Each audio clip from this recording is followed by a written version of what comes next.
We're forever being told that bigger isn't necessarily better, but it seems that these days at least, the car industry disagrees.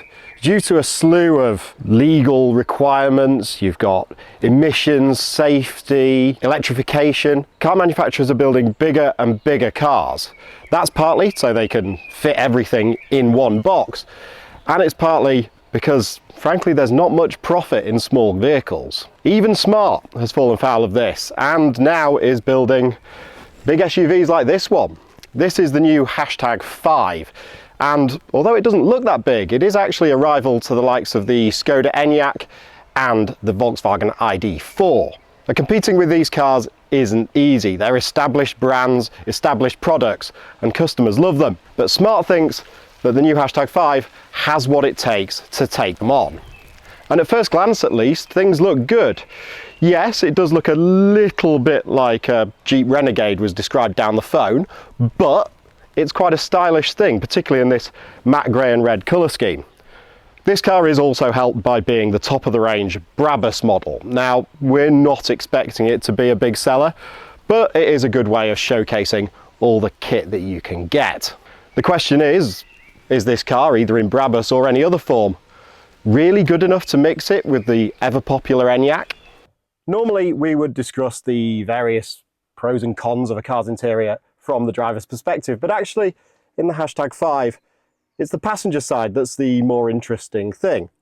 If you go for anything but one of the base versions, you get this massive passenger display, and you can do an awful lot with it. You can play games, watch movies, you can even get Spotify on there.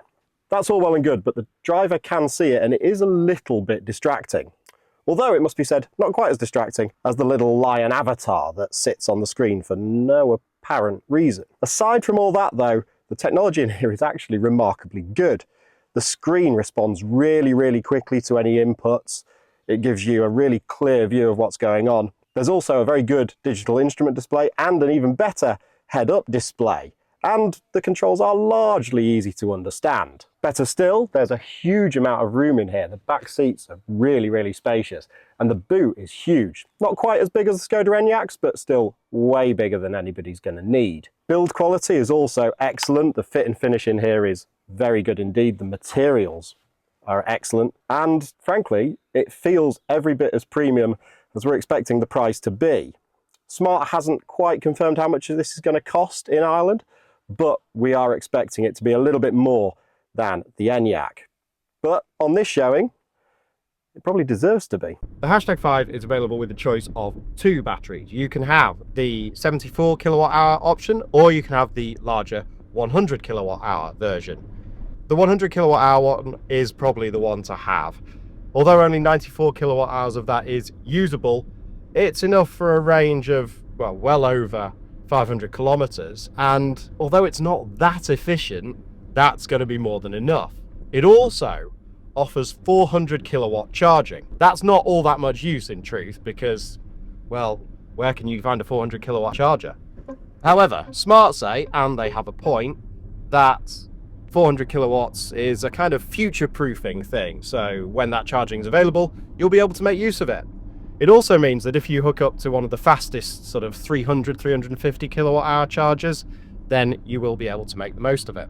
The other thing to note about the #5's powertrains is there's quite a lot of power here. Even the base models are fairly perky, but this one, the Brabus, has, well, it's got more than 600 horsepower, and frankly, that's more than enough. You really don't need that much.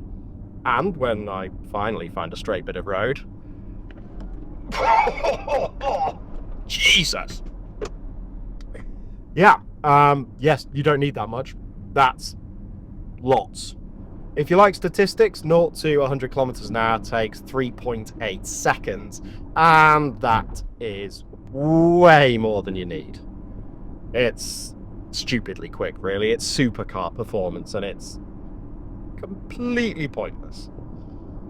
But it is going to impress your friends, provided they haven't thrown up all over your nice Alcantara interior.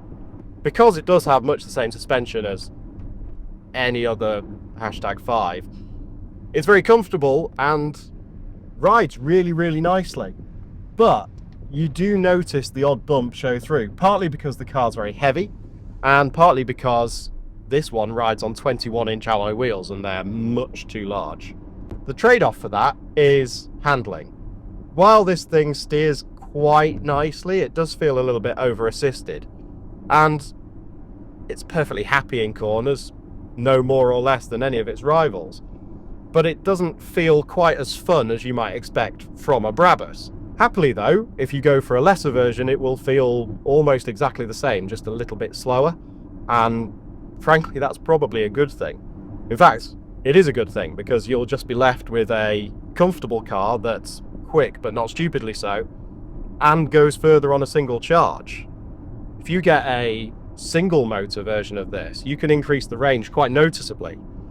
It never quite gets as efficient as some of the other cars that have smaller batteries and go just as far, but it is a usable range, especially when you can charge it on a public charger at least in sort of 20 minutes. If you use a domestic charging point, however, will take a little bit longer than that. You're looking more like 13 hours.